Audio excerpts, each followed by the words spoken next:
ચોમાસામાં પણ નર્મદા નદી કોરીઘાટ ચાંદોદના ઐતિહાસિક ઘાટો પર પાણીની જગ્યાએ ખુલ્લી પડી પથ્થરોની પાટો। સમગ્ર ગુજરાતમાં ચોમાસાની મોસમ જામેલી હોવા છતાં વડોદરા જિલ્લાના પ્રસિદ્ધ દક્ષિણ પ્રયાગ તીર્થધામ ચાંદોદ ખાતે વહેતી પવિત્ર નર્મદા નદીમાં પાણીનું સ્તર ચિંતાજનક રીતે ઘટી ગયું છે। ઉપરવાસમાં વરસાદની અછત અને સરદાર સરોવર ડેમમાંથી છોડાતા પાણીના પ્રવાહમાં ઘટાડો થતાં નર્મદા નદી હાલમાં માત્ર સાંકડા પ્રવાહમાં વહેતી જોવા મળી રહી છે। પ્રાપ્ત માહિતી મુજબ થોડા દિવસ અગાઉ છોટાઉદેપુર જિલ્લાના થયેલા વરસાદને કારણે ઉચ્ચ અને ઓરસંગ નદીઓનું પાણી નર્મદામાં ભળતા નવા નીર આવ્યા હતા, જેના કારણે સ્થાનિકોમાં અને શ્રદ્ધાળુઓમાં આનંદની લાગણી જોવા મળી હતી। જો કે ઉપરવાસમાં વરસાદ બંધ થતાં અને ડેમમાંથી પાણીની આવક ઓછી કરવામાં આવતા નર્મદાનું જળસ્તર ફરી ઘટી ગયું છે। પાણી ઓછું થતાં ચાંદોદના ઐતિહાસિક ઘાટો પાસે વર્ષોથી પાણીમાં ડૂબેલી રહેતી પથ્થરની પાટો અને રેતીના બેટ ખુલ્લા પડી ગયા છે, જે નદીની દયનીય સ્થિતિ દર્શાવે છે। નર્મદામાં પાણીની અછતને કારણે રોજબરોજ દર્શન અને પવિત્ર સ્નાન માટે આવતા હજારો શ્રદ્ધાળુઓ નિરાશ થઈ રહ્યા છે।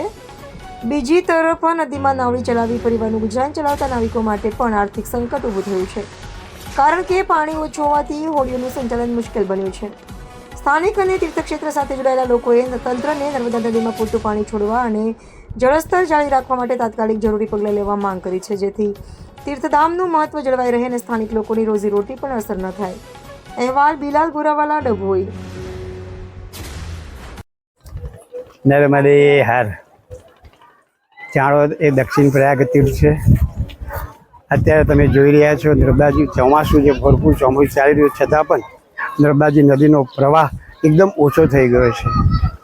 આ જોઈને આવનાર ભક્તજનો શ્રદ્ધાળુઓ કે જેઓ સ્નાન માટે સાદાદી કરવા માટે આવતા હોય છે એમને ઘણું જ દુઃખ થાય છે। ચાણોદ એ દક્ષિણ પ્રયાગ તીર્થ છે। અહીંયા નાવિક શ્રમ જેમ નાવડી જેવો હોડીવાળા છે એ લોકો તથા ગામના બ્રાહ્મણો અને આખું ગામ જે નર્મદાજીની ઉપર આધારિત છે। આ પ્રવાહ જોઈ અને દરેક શ્રદ્ધાળુઓને દુઃખ થાય છે। તો અમારી પ્રશાસનને એટલી જ વિનંતી છે કે આ ચોમાસામાં પણ નર્મદાજીનો પ્રવાહ ચાલુ રહે એટલું પાણી છોડવામાં આવે। અમે ભગવાન ઇન્દ્રને પણ પ્રાર્થના કરીએ છીએ કે ઢોર ઢાંખરને કારણે પણ થોડો વરસાદ પડે, ભગવાનની મહેરબાની થાય તો દરેક માણસને આનંદ થાય। એટલે આ નર્મદાજીનો પ્રવાહ ચોમાસામાં આ જોઈને દરેક શ્રદ્ધાળુને દુઃખ થાય છે। નર્મદે હર આજે દક્ષિણ પ્રયાગથી ચાણોદમાં છે આપણે, તો અહીંયા નર્મદાજીનો જે પ્રવાહ છે એ અષાઢ મહિનામાં ઘણો ઓછો છે। પ્રતિવર્ષની જેમ આ વર્ષે વરસાદ ઘણો ઓછો હોવાથી જે નર્મદાજીનું જળસ્તર છે તે અષાઢ મહિનામાં પણ ઘણું ઓછું છે।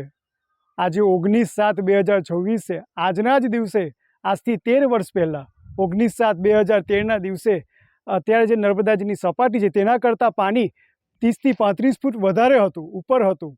તો નર્મદાજીનું જે મહત્ત્વ છે, નર્મદાજીની જે શોભા છે એ તેમના પાણીથી છે। તો પાણીનો જે પ્રવાહ છે એ વધતો રહે તો જેથી નર્મદાજીના કિનારે આવતા શ્રદ્ધાળુઓ, યાત્રાળુઓ તેમજ નાવિક શ્રમજીવી મંડળની જે લાગણી છે તે ન ડૂબાય। મારી ડેમના પ્રશાસનને અને ગવર્મેન્ટને પ્રાર્થના છે, વિનંતી છે કે નર્મદાજીનું જે પાણીનું સ્તર છે તે વધે, જેથી યાત્રાળુઓ અને શ્રદ્ધાળુઓને આનંદની લાગણી અનુભવાય।